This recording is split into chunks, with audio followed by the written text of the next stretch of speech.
Okay, in this video we're going to be talking about the anatomical position and planes of section. Now, the healthcare industry has its own terminology, especially anatomy and physiology. The anatomical position is of importance because it is the position of reference for anatomical nomenclature. And in order to describe body parts and positions correctly, the anatomical reference point is a standard body position called the anatomical position, which you see in that slide. In the anatomical position, the body is in an erect position, standing. The palms of the hand face forward. The thumbs point away from the body. The feet are slightly apart. And the face is pointing forward with the eyes directly looking ahead.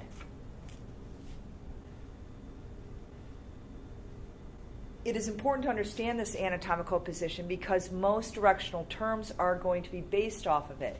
And we're going to be doing another video in this lab that will talk specifically about directional terms. There are other positions that we can use to describe how somebody is positioned. This is an example of somebody in the supine position, which just means laying on your back. Here we have somebody lying on their stomach, face down, and this would be described as the prone position. So often in medicine, you might see that you have left a patient or document that you have left a patient in the prone position, or that they should only stay in, for example, a supine position. Now, second, we're going to have to learn the planes of the body. And these planes are imaginary lines. These lines can be vertical or horizontal, drawn through an upright body. And as you notice, this upright body is in the anatomical position. For the planes of the body, think of them as ways that you could slice the body if you had a big giant saw to saw through the body. Now, the first plane that we're going to talk about is going to be a sagittal plane. And what we can see here is that this is the sagittal plane. And the sagittal plane is perpendicular to the ground. It divides the body into the left side and the right side. And if it slices right through the midline of the body, as you can see it going through the nose here, it would be called the mid-sagittal plane. The coronal plane is perpendicular to the ground, and this is a plane that will divide the body into front and back. The coronal plane is also called the frontal plane. A transverse plane is known sometimes as a cross-section, but we're specifically going to talk about it as a transverse plane.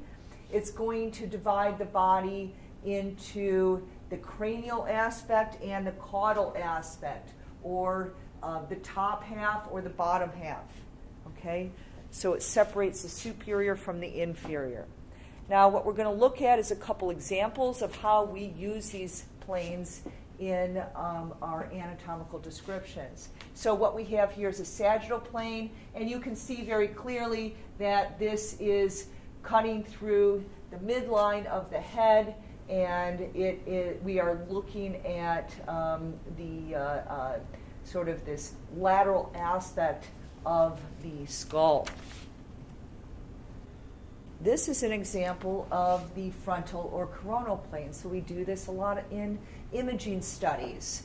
And so we can see the tibia and the fibula, we can see the foot, and it would basically be slicing right through the middle of the person.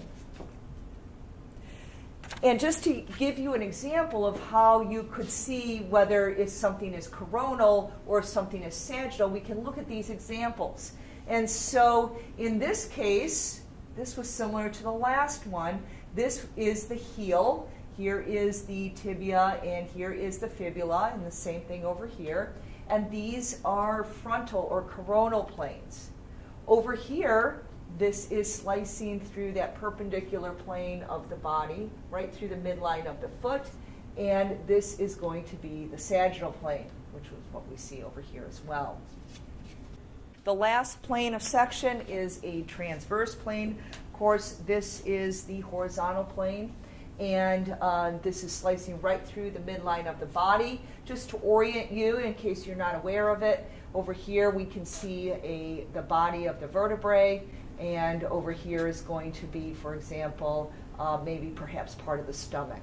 Okay, so that pretty much finishes up transverse sagittal frontal planes and the anatomical position.